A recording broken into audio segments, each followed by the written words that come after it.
ခါတော့ကတိုင်းပြည်ကြီးတစ်ခုရဲ့ကြီးလေတော်ရွာလေးတွေမှာနာပူရာလို့ခေါ်တဲ့ကျဲပြန်းလာတဲ့သိက္ခာနာရတစ်ခုရှိပါတယ်။အဲ့ဒီနေရာမှာအထူးဆန်းတစ်ခုမှမရှိသလိုစိမ့်လန်းမှုလည်းမရှိစိုးထိုင်းမှုလည်းမရှိမျောလင်းချက်လည်းမရှိပါဘူး။လူတွေဟာရှောက်သွေနေတဲ့တွင်းနေနဲ့ပူပြင်းတဲ့နေအောင်ကြီးအောက်မှာသူတို့ရဲ့ဘဝကိုဖျက်ဆီးနေထိုင်ကြရပါတယ်။အိုးဖျားသခင်ဒီအပူဒဏ်တွေကိုငါတော့ညှင်းဝင်နေပြီ။ဒီအပူတွေဘယ်တော့ငြိမ်းမှလဲဆိုတာမသိတော့ဘူး။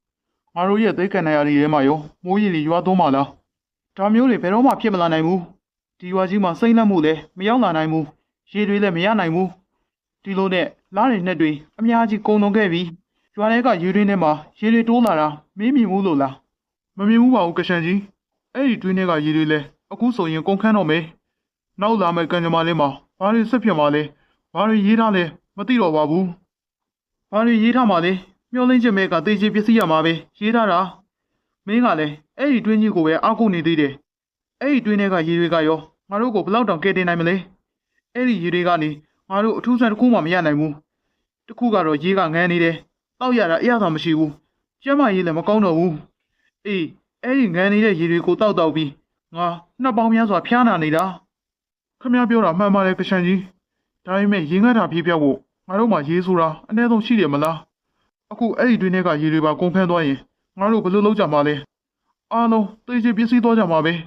မဖြစ်ဘူးငါမသိချင်ဘူးငါကလေးနှစ်ယောက်ကိုလည်းဒီလိုသိဆုံးသွားတာမျိုးကြည့်မနေနိုင်ဘူးအဲ့လိုကြည့်မနေတော့ရောမင်းကဘာလုပ်မှလဲကောင်းကင်ကနေမိုးရေကိုရွာသွန်းစေမှာလားမင်းသိရမလားငါတို့ရွာအချိန်သာတင်ထားတာငါတို့အားလုံးရေအတွက်မျောလင်းချင်မဲကသိချင်ပစ္စည်းကြရမှာပဲရေမရှိရင်ငါတို့သိဆုံးကြရမှာပဲကျွန်တော်ဘာမှမမေ့ပါဘူးဒါပေမဲ့ဒီလိုခက်ခဲတဲ့အခြေအနေမှာခမည်းကတစုံတစ်ယောက်ကိုစကားနဲ့အားပေးအားမြောက်မပြုနိုင်ရင်အနည်းဆုံးတော့သူ့ရဲ့စိတ်သက်ခွန်အားတွေကိုမပြစ်ပြားပါစေနဲ့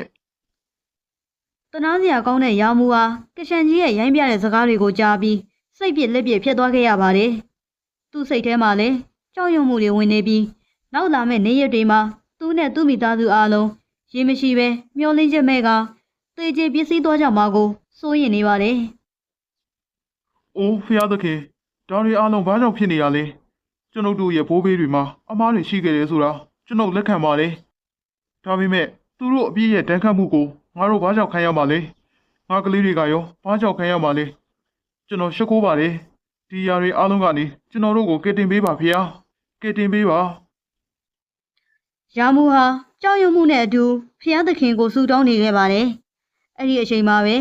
သူပြောသမျှစကားတွေအားလုံးကိုသူသားအရန်ကကြားသွားပြီးတွေးတောနေခဲ့ပါတယ်။သူ့ဘိုးဘေးတွေလက်ထက်ကဘာတွေများဖြစ်ခဲ့တာလဲ။ဘာကြောင့်အခုထိတိုင်အောင်မျိုးဆက်သက်တွေကဒီအပြစ်ဒဏ်ကိုခံစားနေရတာလဲဆိုတာအရန်ရဲ့စိတ်ထဲမှာမေးခွန်းများစွာပေါ်ထွက်လာပြီးသူသိရတဲ့အဖြေတွေကိုရှာဖွေချင်နေပါလေ။ဒါကြောင့်အရန်ဟာသူ့အဖွားထံသွားရောက်ပြီးဒီအကြောင်းအရာကိုပြောဆိုဆွေးနွေးခဲ့ပါတယ်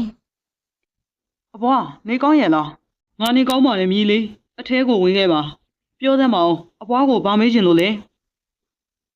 အဖွားအဖေကဘုရားသခင်စီမှာဆူတောင်းနေတန်ကြရတယ်သူဟာအတော်လေးကြောက်ရွံ့နေတယ်ဘုရားသခင်မှာဆူတောင်းနေရကဘိုးဘေးတွေရဲ့အမှားကြောင့်အပြစ်ဒဏ်ကိုငါတို့ခံနေရတယ်ဆိုပြီးတော့ပြောတာကြားခဲ့ပါလေကျွန်တော်ဘာမှနားမလည်တော့ဘူးအဖွားကကျွန်တော်ကိုပြောပြနိုင်မလားအတိတ်မှာဘာတွေဖြစ်ခဲ့လဲဆိုတာသိရင်ကျွန်တော်ဒီပြဿနာအတွက်ဖြေရှင်းပြီးချနိုင်ပါမယ်အရန်ရဲ့စကားကိုကြားပြီးအဖွားကတပြင်းချီကြီးချကအကြောင်းအရာအလုံးကိုပြောပြခဲ့ပါတယ်လွန်ခဲ့တဲ့နှစ်ပေါင်းများစွာကဖြစ်ခဲ့တာပါမြည်ငါတို့ဒီရွာဟာသဲကန်နိုင်ရထဲမှာဆိုပေမဲ့အမြဲစိမ့်လန်းနေတဲ့တပ်ပင်တွေအများကြီးရှိခဲ့တယ်ပြီးတော့ရေတွေကမြေရှောင်းအင်းအိုင်တွေအဖြစ်စီးဆင်းနေခဲ့တယ်ကန်တွေတွင်းတွေမှာလည်းရေတွေပြည့်နေခဲ့တယ်ဒါပေမဲ့သိတယ်မဟုတ်လားဒီကဘာမှာလူသားထက်ပိုပြီးအတ္တကြီးတဲ့လူလောဘကြီးတဲ့လူမရှိဘူးဆိုတာဘာကိုဆိုလိုတာလဲအဖွာဘာကိုဆိုလိုတာလဲဆိုတော့ရွာကိုရရှိခဲ့တဲ့ရေဆိုတာစုလက်လိုပဲရွာသားတွေဟာအလွန်အမင်းပဲမှားယွင်းစွာအသုံးပြုလာကြတယ်။ရေကန်ထဲမှာညက်ပတ်တဲ့အဝတ်တွေချော်တယ်။အိမ်ကအမိုက်တရိုက်တွေကိုရေထဲကိုပစ်ထည့်တယ်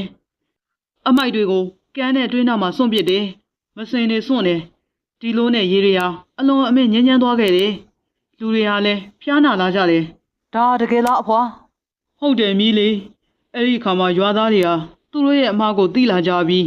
သူတို့ရဲ့အမားကိုပြင်ဆင်ဖို့ထက်ရွတ်ပူဇော်ပွဲတွေလုပ်ခဲ့ကြတယ်။ဖျားနာတာတွေပြန်ကောင်းဖို့အတွက်ပေါ့တနေ့မှာတော့ ရစ်ပူစော်ပွဲကြီးတစ်ခုမှာရေသူမတစ်ယောက်ပေါ်လာခဲ့တယ် မင်းတို့လူတွေဟာနည်းနည်းလေးတောင်အရှက်မရှိကြဘူးအမားလုံးမိပေမဲ့ပြင်းစင်းမှုမကြိုးစားပဲဒီလိုပဲဖျားသခင်နောက်ကိုလိုက်ပြီးလက်အုပ်ရှိကအတနာခံပြီးဆူတောင်းနေုံနဲ့ဘာမှဖြစ်လာမှာမဟုတ်ဘူးဒါကြောင့်မင်းတို့ရွာကိုငါချိန်သားတိုက်မယ်ဒီရွာလုံးဟာရေအတွက်မျောလင်းခြင်းပဲကသေချေပစ္စည်းသွားကြရလိမ့်မယ် အဲ့ဒီအချိန်ကစပြီးဒီရွာမှာတပ်ပင်တွေရောပတ်ဝန်းကျင်အားလုံးမှာခန်းလျှောက်သွားခဲ့တယ်ဒီလိုဆိုရင်ကျိန်သားကနေလွတ်မြောက်ဖို့နီးလန်းတစ်ခုခုတော့ရှိမှာပေါ့နော်ရှိနိုင်တယ်မီးဒါပေမဲ့ဒီရွာသားတွေဟာအဲ့ဒီကျိန်သားကိုလွတ်မြောက်ဖို့နီးလန်းမရှားကြဘူးသူတို့မှငိုကြွေးရုံပဲငိုကြွေးရုံကလွယ်လို့ဘာမှမလုပ်တတ်ကြဘူး စကားကိုကြားပြီးအရန်ဟာအနှဲငယ်စိတ်ပြက်သွားခဲ့တယ်ဒါပေမဲ့သူဆုံးဖြတ်လိုက်တာဟာဒီရွာလုံးကိုကျင်းစာကနေလွတ်မြောက်အောင်လုပ်မယ်ဆိုတာပါပဲသူဟာရှင်းရှင်းပဲသူ့ရဲ့ရှာဖွေမှုကိုစတင်ခဲ့ပါတယ်ကျင်းစာကနေလွတ်မြောက်မှုဆိုင်ရာစာအုပ်ကြီးတွေကိုဈေးကနေဝယ်ယူပြီးဖတ်ရှုခဲ့တယ်ဒါပေမဲ့ဘာမှမတွေ့ခဲ့ရပါဘူးရွာသားတွေနဲ့စကားပြောခဲ့တယ်ဒါပေမဲ့လူတိုင်းကသူ့ကိုကူညီဖို့ထက်ဖျားသခင်ကိုပဲအားကိုးနေကြပါတယ်နောက်ဆုံးမှာတော့အရန်ဟာပင်ပန်းနွမ်းနယ်သွားခဲ့ပါတယ်။ဘာပြောတာမှန်တယ်။ဒီရွာသားတွေကငိုကြွေးရုံမတက်နိုင်နဲ့။ဘသူမှအရှင်နေကိုပြောင်းလဲဖို့ခရူးဆိုင်တာမျိုးမရှိကြဘူး။ ထိုအချိန်မှာပဲအရန်ရဲ့စိတ်ထဲမှာအတွေးတစ်ခုဝင်ရောက်လာပြီးဖះเจ้าကပညာရှိပုံနာကြီးထံသို့ပြေးသွားခဲ့ပါတယ်။အဲ့ဒီမှာသူသိရတာဟာရေရက်ပူဇော်ပွဲတစ်ခုလှုပ်ဆောင်ဖို့လိုအပ်တယ်ဆိုတာပါပဲ။ရေသူမကိုပျော်ရွှင်အောင်လုပ်ပေးဖို့သူမရဲ့ယုံကြည်မှုကိုပြန်လည်ရယူဖို့လိုအပ်ပါတယ်။ဒါမှသာသူဟာဒီရွာကိုပြန်လည်စိမ့်လန်းဆိုပြေးပြီးရေကျွဲဝါတဲ့ရွာအဖြစ်ပြောင်းလဲနိုင်မှာဖြစ်ပါတယ်။ ကျွန်တော်ရေသူမနဲ့စကားပြောရမယ်။သူမရဲ့ယုံကြည်မှုကိုပြန်ရယူရမယ်။ဒါမှသာဒီရွာကိုကျင်းသားကနေလွတ်မြောက်အောင်လုပ်နိုင်မှာဖြစ်တယ်။ ပုံနာကြီးညွန်ပြတဲ့လမ်းအတိုင်းအရန်ဟာရွာထဲကရှောင်းနာကိုရောက်ရှိသွားခဲ့ပါတယ်။ရွာသားအလုံးဟာအရန်ရဲ့နောက်မှာတိတ်တဆိတ်ထိုင်နေခဲ့ကြပါတယ်။အရန်ဟာအဲ့ဒီမှာပဲရုပ်ပူတော်ပွဲကိုစတင်ခဲ့ပြီးရေသူမရဲ့သင်္ကေတဖြစ်တဲ့အပြာရောင်ကြောက်မြေရတနာကိုရုပ်ပူတော်ရမိဘုံချေနားမှာထားကမျက်လုံးမိတ်ပြီးမန်ရန်စာရွက်ဖက်ခြင်းကိုစတင်ခဲ့ပါတယ်။ အုံဇလဒေဝနာနာမအုံဇလဒေဝယနာမအုံဇလဒေဝယနာမအုံဇလဒေဝယနာမ အရန်ဟာမန်ရန်စာကိုရွက်ဖက်နေခဲ့ပါတယ်။အဲ့ဒီအချိန်မှာပဲသူ့ပတ်ဝန်းကျင်ကလူတွေဟာစဝိုင်းပုံတန်းထိုင်လာကြပြီးအလင်းတန်းတစ်ခုပေါက်လာခဲ့ပါတယ်။အလင်းတန်းနဲ့အတူရေသူမတစ်ယောက်ပေါ်ထွက်လာခဲ့ပါတယ်။အရန်ဟာမျက်လုံးပွင့်လိုက်ချိန်မှာပဲရေသူမကိုတွေ့မြင်ပြီးအံ့အားသင့်သွားခဲ့ပါတယ်။မင်းကငါ့ကိုခေါ်နေတာလားကောင်လေး။ပြောသမ်းပါအောင်ငါမင်းကိုဘယ်လိုကူညီပေးရမလဲ အခုလိုလာခဲ့ပြီးတဲ့အတွက်ကျွန်တော်ကျေးဇူးတင်ပါတယ် ။မလိုပါဘူးကွယ်။လူတွေခေါ်တာနဲ့သူတို့စီကိုသွားပြီးကူညီပေးရတာဟာငါရဲ့တောင်းဝန်ပဲဖြစ်ပါတယ်။ပြောသမ်းပါအောင်ငါမင်းကိုဘယ်လိုကူညီပေးရမလဲ ကျွန်တော်ခမည်းကိုတောင်းပန်ပါတယ်ကျေးဇူးပြုပြီးကျွန်တော်ရွာကိုကျင်းသားကနေလွတ်မြောက်အောင်လုပ်ပေးပါ အရန်ရဲ့စကားကိုကြားပြီးရေသူမဟာအလွန်အမင်းဒေါသထွက်သွားပြီးအရန်ကိုအော်ဟစ်ပြောဆိုခဲ့ပါတယ်။ဘာပြောလဲငါကဒီရွာကိုကျိန်သာကနေလွတ်မြောက်အောင်လုပ်ပေးရမယ်ဟုတ်လား။ဒါကမဖြစ်နိုင်ဘူးဘလို့မှမဖြစ်နိုင်တဲ့ကိစ္စပဲ။ဒီရွာသားတွေဟာရေကိုဘယ်သူမှဂရုစိုက်မှုမရှိကြဘူး။ငါတို့ရဲ့ဘဝကိုကျွေးဝစေတဲ့ရေကိုသူတို့ကစော်ကားခဲ့ကြတယ်။မြစ်ပတ်တဲ့အမိုက်တွေကိုပြစ်ခဲ့ကြတယ်။ဒီလူတွေကိုငါဘယ်တော့မှခွင့်မနိုင်ဘူး။ဒီလူတွေမျောလင့်ချက်မဲ့ပြီးဒုက္ခရောက်ကြရမယ်။ရေသူမရဲ့ဒေါသကိုမြင်တွေ့ရတော့ရွာသူရွာသားအလုံးဟာကြောက်ရွံ့သွားကြပါတယ်။သူတို့ဟာရေသူမထံ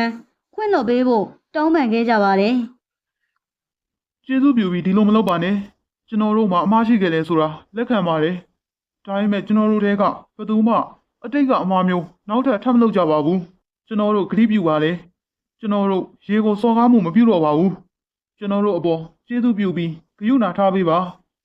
ရွာသားတွေပြောတာမှန်ပါတယ်ကျွန်တော်တို့နောက်ထပ်ဒီအမှားမျိုးကိုထပ်မလုပ်ကြပါဘူး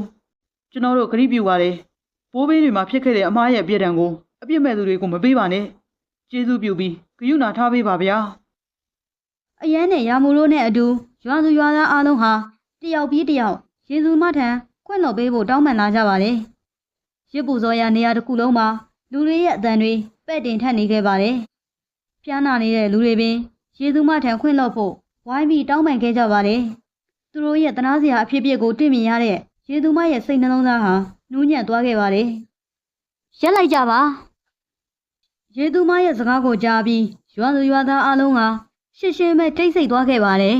။ကောင်းလေးမင်းပြောတာမှန်တယ်။ဘိုးဘေးတွေအမားရဲ့အပြစ်ဒဏ်ကိုအပြစ်မဲ့တဲ့သူတွေကိုပေးတာကမှန်ကန်တဲ့လုပ်ရမဟုတ်ဘူး။အခုမင်းတို့အားလုံးရဲ့အခြေအနေကိုငါမကြည့်ရတော့ပါဘူး။ဒါကြောင့်ဒီရွာကိုကျင်းသားကနေလုံးမြောက်အောင်လုပ်ပေးပါမယ်။လာပါအဲ့ဒီအပြာရောင်ရတနာကိုငါစီယူလာခဲ့ပေးပါ။အရန်ဟာရေသူမထံသို့အပြာရောင်ရတနာကိုပေးအပ်လိုက်ပါတယ်။ရေသူမဟာကန်ရဲ့အလဲဘောကိုသွားပြီး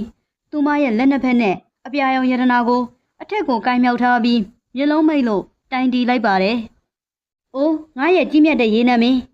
ဒီရွာလုံးဟာသူတို့ရဲ့အမားကိုသိရှိသွားကြပါပြီ။ဒါကြောင့်ဒီရွာကိုငါရဲ့ကျင်းသားကနေလွတ်မြောက်ခွင့်ပေးလိုက်ပါတယ်။ကျေးဇူးပြုပြီးဒီရွာပေါ်မှာသင်ရဲ့ဂရုဏာကိုဆက်လက်ထားရှိပေးပါ။ရေသူမဟာထိုးသို့တိုင်နေလိုက်ပြီးရဲ့နောက်သူမရဲ့မျက်လုံးထဲကနေမြည်ရည်တစ်စက်ဟာနေအောင်ကြီးအသက်နဲ့အတူတောက်ပြောင်ကကောင်းကင်ထဲမှာပျောက်ကွယ်သွားခဲ့ပါတယ်။အဲဒီအချိန်မှာပဲရှောက်သွေ့နေတဲ့ရှောင်းထဲမှာသက်ရှင်းတဲ့ရေတွေပြည့်ရှံသွားခဲ့ပါတယ်။ပတ်ဝန်းကျင်ဟာလည်းတပ်ပင်ပန်းပင်တွေနဲ့စိမ့်လန်းသွားခဲ့ပါတယ်။ရွာသူရွာသားအလုံးဟာပျော်ရွှင်မှုတွေနဲ့ကခုန်ခဲ့ကြပါတယ်။ဟုတ်ကဲ့ပါရှင်။ပုံမြင်လေးကတော့ဒီနေရာမှာပဲပြီးဆုံးသွားပါပြီရှင်။အခုလိုပုံမြင်လေးတွေကိုသဘောကျနှစ်သက်တယ်ဆိုရင်ကျမတို့ရဲ့ channel လေးကို like and subscribe လေးလုပ်ထားပေးဖို့အတွက်မေတ္တာရက်ခံအပ်ပါတယ်ရှင်။ပုံမြင်အသက်တွေတင်တိုင်းအမြဲတမ်းသိရှိနိုင်အောင်လို့လဲဘေးနားက notification ခေါင်းလောင်းလေးကိုနှိပ်ထားပေးခဲ့ကြပါအောင်ရှင်။အဆုံးထိကြည့်ရှုပေးခဲ့ကြတဲ့ပရိသတ်အားလုံးကိုကျေးဇူးအထူးတင်ရှိပါတယ်ရှင်။